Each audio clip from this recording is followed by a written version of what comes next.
মুখ্যমন্ত্রী মমতা বন্দ্যোপাধ্যায়ের একটি বড় ঘোষণা, 21 লক্ষ শ্রমিককে 100 দিনের কাজের টাকা দেবে 21শে ফেব্রুয়ারি তাদের ব্যাংক অ্যাকাউন্টে। চলুন একটি প্রতিবেদনে যাওয়া যাক।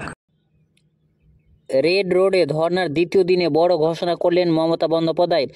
বঞ্চিত শ্রমিকদের পাওনা মেটাতে রাজ্য সরকার বললেন মুখ্যমন্ত্রী, কেন্দ্রের জন্য আর অপেক্ষা করা হবে না বলে জানালেন তিনি।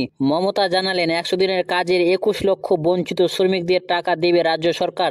লোকসভা ভোটের আগে বড় ঘোষণা করলেন মুখ্যমন্ত্রী। মমতা জানালেন আগামী 21শে ফেব্রুয়ারির মধ্যেই শ্রমিকদের অ্যাকাউন্টে তাদের প্রাপ্য টাকা পাঠিয়ে দেবে রাজ্য সরকার।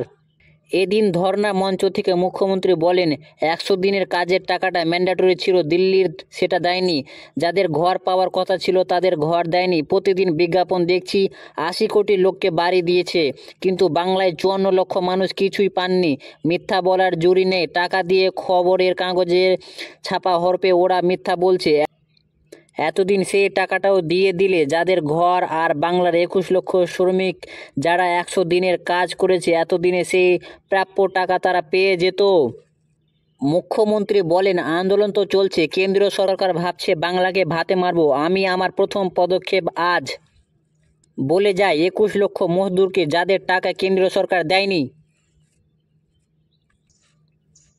আগামী 21শে ফেব্রুয়ারি তাদের টাকা তাদের ব্যাংক অ্যাকাউন্টে চলে যাবে, রাজ্য সরকার দেবে। প্রসঙ্গত উল্লেখ, গত বছর অক্টোবর মাসে এ প্রতিশ্রুতি দিয়েছিলেন অভিষেক বন্দ্যোপাধ্যায়। দলের সর্বভারতীয় সাধারণ সম্পাদক জানান, 100 দিনের টাকা কেন্দ্রীয় সরকার না দিলে রাজ্য সরকার প্রত্যেক অ্যাকাউন্টে পৌঁছে দেবে। বলেছিলেন আরও 6 মাস দেখব, কেন্দ্রীয় সরকার 100 দিনের কাজের টাকা না দিলে মে মাসে রাজ্য সরকার এই টাকা দিয়ে দেবে।